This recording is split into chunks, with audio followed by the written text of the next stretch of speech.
Avec nous sur ce plateau, on va continuer de parler de la bande de Gaza. Alexandre Chatillon, bonsoir. Bonsoir. Vous avez été diplomate, vous êtes à présent le directeur de l'ONG Supernova. Vous étiez à Gaza en juillet dernier. Je rappelle qu'avec votre ONG, vous portez assistance à des femmes déplacées. Vous organisez un soutien psychologique, vous sensibilisez aux violences faites aux femmes dans les camps de réfugiés. On voit avec l'ouverture de la bande de Gaza, on va découvrir en fait l'ampleur de ce qui s'est déroulé pendant 15 mois. Cette ampleur-là, vous la connaissez. Quelles sont les conditions de vie aujourd'hui dans la bande de Gaza?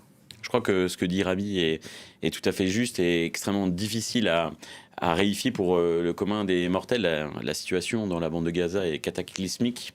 J'ai souvent tendance à comparer la situation et la vie à Gaza comme un film apocalyptique où l'ensemble des bâtiments sont détruits. Alors on annonce des chiffres, 70, 80, 90% des bâtis détruits. En tout état de cause, on a 2 millions de personnes qui étaient déplacées jusqu'à ce matin dans un tout petit filet de territoire, qui vivaient dans des tentes, dans une promiscuité totale. C'est un inaccès à l'eau, Voilà. sans eau courante, sans accès aux soins faciles, avec la perpétuelle interrogation de qu'est-ce que je vais manger aujourd'hui? Est-ce que l'aide alimentaire va arriver? La vie à Gaza sont des conditions inhumaines qui ont été orchestrées pendant 15 mois et aujourd'hui, on a un grand espoir que cela se termine. Rami Abou-Jamous déclarait d'ailleurs ce matin, d'abord il faut reconstruire la personne, l'homme, l'enfant et reconstruire Gaza. On l'entend, le chantier est immense. Ces personnes, vous parliez de près de 2 millions de déplacés, rentrent chez elles. Aujourd'hui elles veulent rentrer chez elles, mais que vont-elles découvrir? Elles vont découvrir des ruines. Et il va falloir les loger. Alors, c'est effectivement des ruines. Selon nos estimations, avec nos équipes, on imagine qu'entre 60 et 70% des déplacés internes vont vouloir repartir vers Gaza City au nord ou vers Rafah. Aujourd'hui, Rafah, c'est possible par les accords de cessez-le-feu. Et donc, on a déjà aujourd'hui des images que vous avez montrées d'individus qui repartent vers Rafah et qui trouvent à Rafah, comme à Gaza City, un champ de ruines, des maisons qui sont éventrées, des immeubles qui n'existent plus. Moi, j'ai eu l'opportunité d'aller à Gaza City l'année dernière en juillet avec les Nations Unies. Les personnes dans la voiture avec moi, qui étaient des Gazaouis, qui travaillaient pour UNRWA, ne reconnaissaient pas les quartiers, ne savaient plus s'ils étaient dans un quartier ou un autre. C'est dire l'étendue des dégâts. Et donc, bien, les habitants vont rentrer chez eux parce qu'il y a évidemment un fort attachement à leur terre, à leur maison. Ils vont rentrer dans leurs bâtiments détruits. Donc il y a des enjeux de sécurité pour eux. Il y a des enjeux de bombes qui n'ont pas explosé. Donc il y a un gros travail à faire de dépollution des sites. Et puis il faut tout reconstruire. Il faut reconstruire dans le moyen terme des logements, mais il faut aussi aujourd'hui, demain, donner à ces habitants des tentes pour habiter. Aujourd'hui, le cessez-le-feu prévoit que la mobilité vers le nord de la bande de Gaza, vers Gaza City, soit impossible pendant 7 jours et après soit libéralisée, soit possible à pied. Donc je vois mal comment des familles pourront transporter leurs tentes actuelles avec leurs nécessaires de cuisine, les habits qu'ils ont collectés depuis ces 15 derniers mois, seulement sur leurs épaules. Donc il y a un vrai enjeu d'accompagner ces familles à avoir un lieu décent pour vivre là où ils sont. Alexandre Chatillon, de parler de reconstruction, est-ce que c'est pas complètement un vœu pieux, complètement hypothétique, quand on sait déjà que les termes de ce cessez-le-feu sont extrêmement volatiles, qu'il y a une phase 2, une phase 3, la reconstruction c'est la phase 3, est tellement loin sur le papier mais dans le temps aussi. Est-ce que c'est une hypothèse qui semble impossible pour beaucoup de Gazaouis que vous connaissez? Alors pour beaucoup de Gazaouis, c'est impossible. Pour aussi beaucoup de praticiens et d'observateurs de la situation, cela semble être un temps très long. Je crois qu'aujourd'hui, il faut qu'on se réjouisse de ce cessez-le-feu, à la fois pour la libération des otages qui rentrent chez eux, en tout cas 3 aujourd'hui, puis d'autres à venir. On parle des prochains otages samedi prochain, donc on est très heureux pour les familles et pour les otages elles-mêmes, en tout cas pour aujourd'hui. Et puis pour les Gazaouis, on ne peut être que très heureux de vivre une vie sans bombe sur la tête. Rami Abou-Jamous le disait juste avant.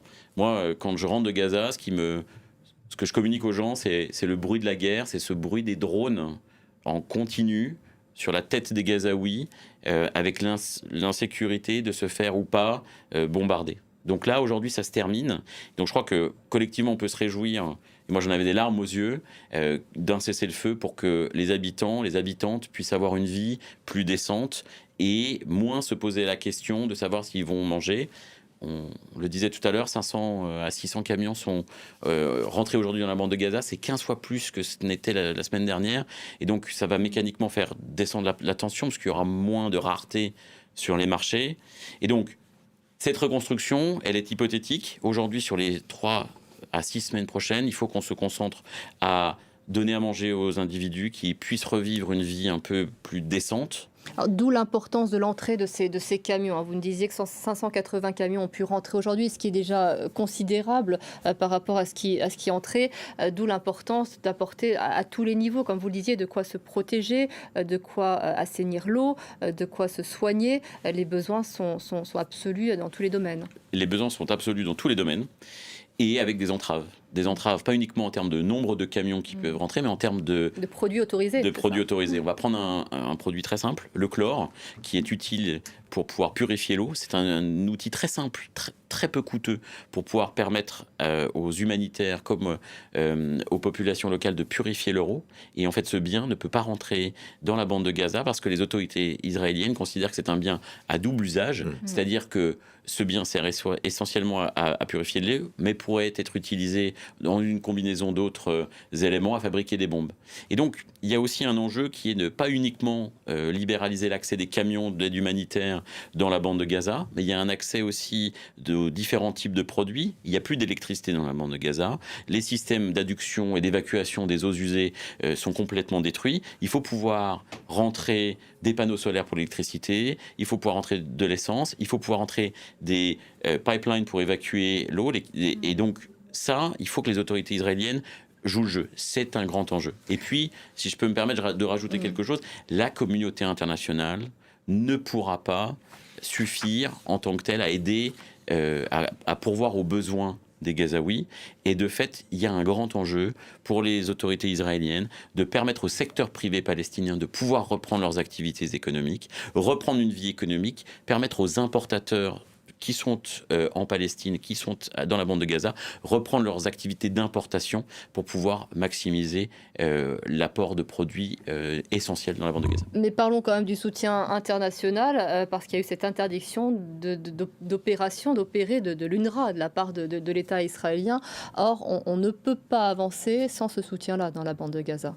En tout cas, UNRWA joue un rôle depuis des années de stabilisation et évite à des milliers de personnes depuis des années de mourir. C'est 13 000 personnes uniquement de staff dans la bande de Gaza. Ce sont des soutiens apportés à la population gazaouie dans tous les domaines de la vie, que ce soit de l'éducation, que ce soit de la santé, que ce soit sur les colis alimentaires. UNRWA joue un rôle pacificateur, joue un rôle de cohésion sociale dans la bande de Gaza.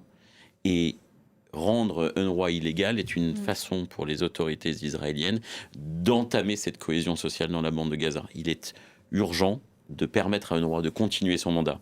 Alors, c'est fort ce que je dis parce que nous, Supernova, petite organisation, nous dépendons des financements des États pour pouvoir travailler, de la France qui nous finance, d'autres agences qui nous financent. Mais si je devais aujourd'hui faire un choix et avoir une discussion avec le gouvernement français sur vous devez financer Supernova ou UNRWA, je dis financer UNRWA, tellement leur rôle est important pour sauver des vies dans la bande de Gaza. Il y a un dernier point que je voulais évoquer, c'est celui de la sécurité des individus. Vous l'avez à demi-mot évoqué tout à l'heure. On se demande parce que je parlais de l'acheminement notamment des camions, on sait qu'il y a eu énormément de pillages, on se demande qui va assurer la sécurité, va assurer la police aujourd'hui, alors qu'il y a cette grande instabilité, ces populations qui retournent chez elles. C'est un grand enjeu à plusieurs niveaux. Moi, quand je suis allé à Gaza en juillet dernier, quand je rentre dans la bande de Gaza avec les Nations Unies, on voit des camions à côté de nous et des casseurs avec des masques qui sont là pour prendre des camions la nourriture. Ces bandes de casseurs, de pilleurs, étaient le résultat d'un manque cruel de produits disponibles de base dans la bande de Gaza. Et donc, forcément, mécaniquement, il y avait des bandes qui étaient là pour pouvoir prendre, pour que le plus fort puisse tirer parti du peu qu'il y avait dans la bande de Gaza. Aujourd'hui, avec l'adduction de nouveaux camions, cette violence de ces groupes va diminuer. Il va y avoir de nouveaux challenges, une mobilité très importante de population vers le sud, vers le nord, des rivalités sur le retour sur place. Par exemple, des familles qui vont venir sur le même endroit, où ils vont trouver des familles relogées. Donc il y a un vrai enjeu de cohésion sociale et de tensions intracommunautaires, ça c'est le premier enjeu. Et puis il y a un enjeu de qui va effectivement assurer la sécurité. Aujourd'hui, on l'a vu sur les camions des forces armées qui viennent, donc ce sont les brigades Al-Qassam du Hamas, qui ont assuré l'exfiltration des otages.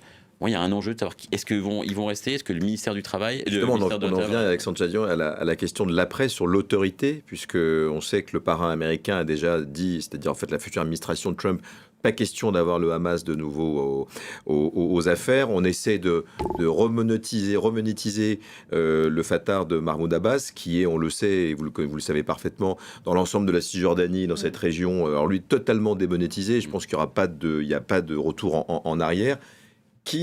Quelle autorité pour le